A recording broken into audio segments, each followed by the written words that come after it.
Welcome mga automotive. So ngayon, ipapakita natin sa inyo mga automotive. Ito yung unang bahay natin na napagawa doon sa Cebu. So nakita niyo naman yung pangalawa na kakatapos lang doon sa province natin. So yun po ang bunga ng pinaghirapan natin sa abroad mga automotive. So hirap talaga pag mag-ipon para makabahay lang. So kaya advice ko talaga sa mga nag-abroad dyan. So, kailangan talaga natin mag-ipon para makapagpagawa ng sarili nating bahay. Kahit maliit lang at least sa atin. So, may uwian tayo pagdating ng panahon mga automotive.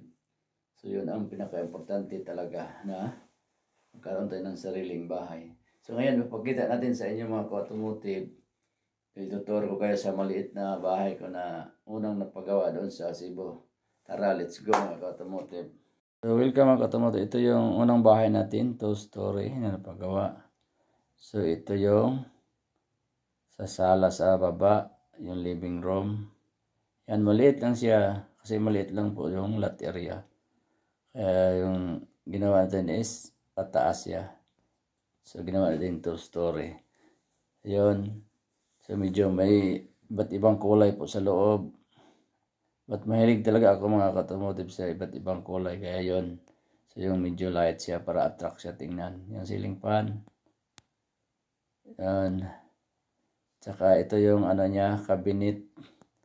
So yung cabinet niya is nasa ilalim ng hagdanan papunta sa taas. Yan. Yung kulay niya is color yellow. So yan. May cabinet niyan. Yan, para pag may mga kayo mga gamit, so pwede niya siyang ilagay dyan. Yan, maliit lang area at saka ito yung, yan po yung kitchen dyan, yung kulay green na door is sa CR po yan. Yan, maliit lang siya na pista but at least sarili natin. So, happy na tayo dyan.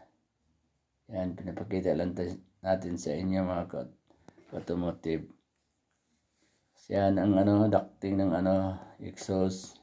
Yan. Ito yung CR. So maliit lang talaga yung space niya. Kaya yun. At least isang tao lang yung mapasok diyan. Yan Yan, maliit lang siya mga automotive. Yan, kulay-kulay po yan.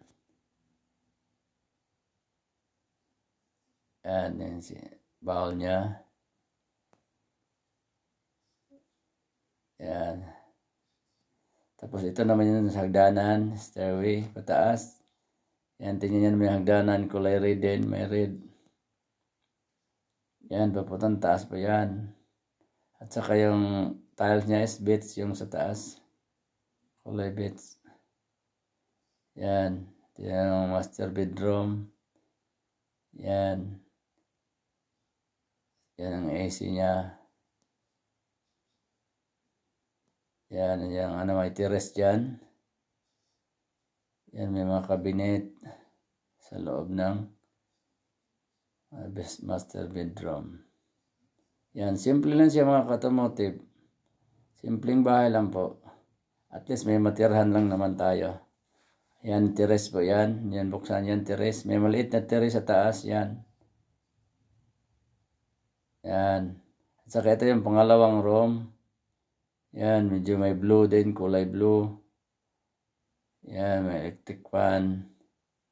So, isa lang pong aircon nilagay natin para tipid sa